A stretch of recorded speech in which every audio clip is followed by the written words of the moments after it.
এখানে বিষয় হলো আরেকটা বিষয়, এই শায়েকেরা কিন্তু এখন নারীদেরকে কিন্তু নামাজ পড়ানোর নামে কিন্তু আরেকটা কৌশলে ঘর থেকে বের করে নিচ্ছে। নাউজুবিল্লাহ বলে না কেন? নারীরা মহিলারা যাইয়া মসজিদে জামাত পড়বো, কি করবে? আরে জুমার দিনের মতো, জুমার নামাজের মতো গুরুত্বপূর্ণ ইবাদত আমাদের জন্য আর কিছুই নারী এবং পুরুষ সৃষ্টিগতভাবে যেমন আলাদা, শারীরিক গঠনও আলাদা, আমল আখলাকের ক্ষেত্রেও তাদের দুজনের পন্থাটাই আলাদা, ঠিক কিনা? নারীরা, পুরুষরা বাইরে বের হবে, নারীরা ঘরে থাকবে। পুরুষরা উঁচু গলায় কথা বলবে, নারীরা আস্তে কথা বলবে। কথা বলে না কেন? পুরুষরা নাভি বরাবর, নাভি থেকে নিচের অংশ ঢেকে রাখবে, আর মহিলারা মাথা থেকে পা পর্যন্ত ঢেকে রাখবে। এখানে কি পার্থক্য আছে না? পুরুষরা নিয়ত বাঁধবে, কি বাঁধবে? পুরুষরা নিয়ত বাঁধবে, তার মানে আমাদের হচ্ছে নিয়ত বাঁধা, আর মহিলাদের হচ্ছে নিয়তের নামে হাত রাখা। তাহলে পার্থক্য আছে না নাই? আরো জোরে আল্লাহ রাসূল বলেছে, ঈদের নামাজ, জুমার নামাজ যেহেতু তাদের উপর ওয়াজিব নয়, তাহলে তাদের কোন জামাতের উসিলায় বের হওয়া তাদের জন্য জায়েজ নয়। আব্দুল্লাহ ইবনে মাসউদ রাদিয়াল্লাহু তাআলা আনহু, তিনি ওনার জামানায় তিনি একদিন দেখলেন এক মহিলা জুমার দিনে মসজিদে ঢুকে পড়েছে।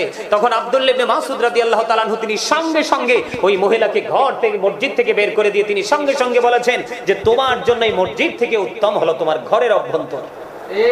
সুবহানাল্লাহ বলে না?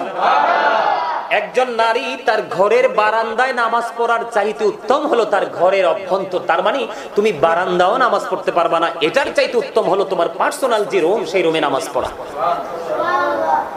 ওসামা ইবনে যায়েদ রাদিয়াল্লাহু তাআলা আনহু থেকে হাদিস বর্ণিত, তিনি বলেছেন আল্লাহ রাসূল বলে গিয়েছেন পৃথিবীতে পুরুষের জন্য নারীদের চাইতে আর কোনো ফিতনা, তিনি এর চেয়ে ভয়ঙ্কর আর কোনো অভিশাপ বা ফিতনা তিনি রেখে যায়নি। তাহলে আপনারা মনে করেন যেই নারী ঘর থেকে বের হয়, আর তারা তো ফিতনা, এই যে শায়েকরা ওরা কিন্তু ফিতনা।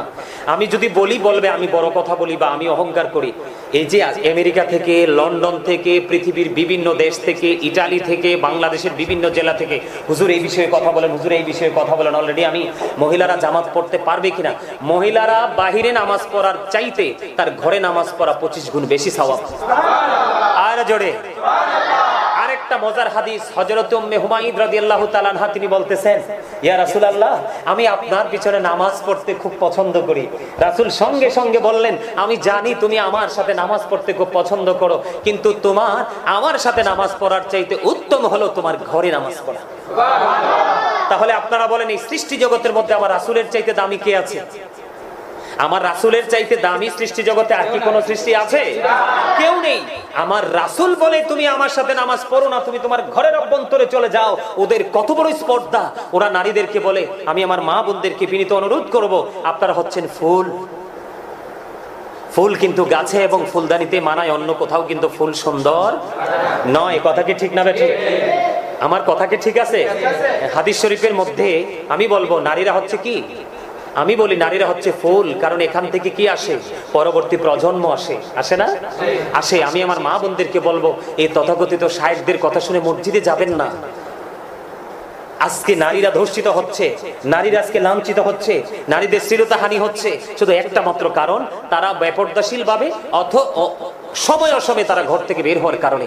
নারীরা যে রমজান মাসে আমাদের বাসা থেকে, আমাদের বাসা তো 5 তলাতে, বারান্দা দিয়ে আমার মা আমাকে একদিন বলতেছে, বাবা তুমি একদিন দেখো তো এই রাস্তা দিয়ে কিভাবে মহিলা দলে দলে নামাজ পড়তে যায়। পরে আমি আমার মাকে কিতাব খুলে দেখালাম। তো এই জন্য আমি বলছি, তারা কিন্তু এই ধরনের গোলামি করছে, এই ধরনের মানবিক কাজ করছে। আরো বলতে পারবো তাদের বিরুদ্ধে।